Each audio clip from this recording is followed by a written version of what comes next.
Police পদক অনুষ্ঠান হঠাৎ স্থগিত হওয়ার কারণ জানা গেল।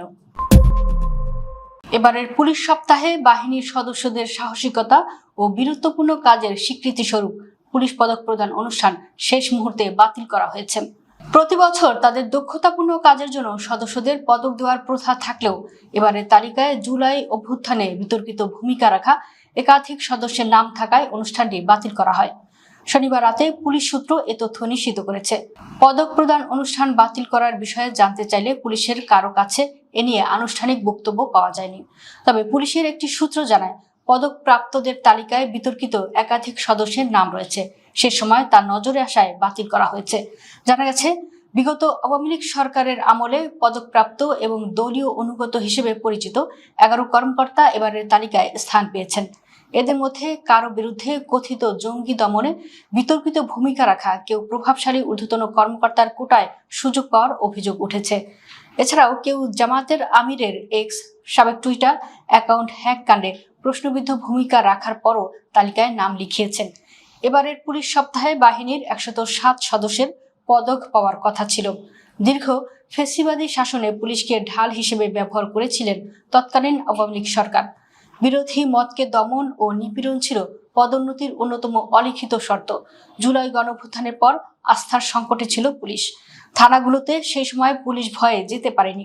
অনেক চড়াই উতরাইয়ের পর ঘুরে দাঁড়িয়েছে আইন শৃঙ্খলা রক্ষার কাজে নিয়োজিত পুলিশ।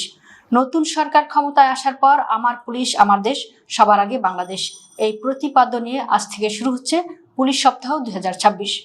প্রসঙ্গত, আর কোনো ফ্যাসিবাদী শক্তি যাতে পুলিশকে দেশ ও জনগণের বিরুদ্ধে ব্যবহার করতে না পারে, পুলিশ সদস্যদের এই শপথ নেওয়ার আহ্বান জানিয়েছেন প্রধানমন্ত্রী তারেক রহমান। রোববার 10 মে সকালে রাজধানীর রাজারবাগ পুলিশ লাইন্সে পুলিশ সপ্তাহ 2026-এর উদ্বোধনকালে তিনি এই আহ্বান জানান। স্বাধীনতা যুদ্ধের সময় রাজারবাগে নির্মম হত্যাযজ্ঞের কথা উল্লেখ করে তারেক রহমান বলেন, এই সেই ঐতিহাসিক রাজারবাগ পুলিশ লাইন। 1971 সালের 25 মার্চ রাতে যেখানে ঘুমন্ত পুলিশ সদস্যদের উপর হানাদার বাহিনী অপারেশন সার্চ লাইটের নামে বর্বর হামলা চালিয়ে শত শত পুলিশ সদস্যকে হত্যা করেছিল। আমি আজকের অনুষ্ঠানে প্রথমেই বাংলাদেশের মুক্তিযুদ্ধে শহীদ সব পুলিশ সদস্যদের শ্রদ্ধাভরে স্মরণ করছি।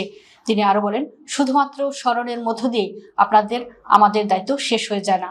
দেশের স্বাধীনতা অর্জনের জন্য যেসব শহীদ পুলিশ ভাইয়েরা আত্মত্যাগ করেছিলেন, যে কোনো মূল্যে সেই স্বাধীনতা রক্ষা করা আমাদের পবিত্র দায়িত্ব।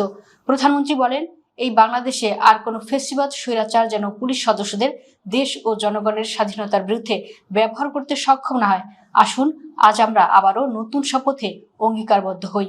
তিনি বলেন, বিশ্বের বিভিন্ন দেশে শান্তি প্রতিষ্ঠা, আইন শৃঙ্খলা রক্ষা এবং মানবাধিকার সুরক্ষার আমাদের পুলিশের সদস্যরা পেশাদারিত্ব, সাহসিকতা ও মানবিকতার উজ্জ্বল দৃষ্টান্ত স্থাপন করেছেন।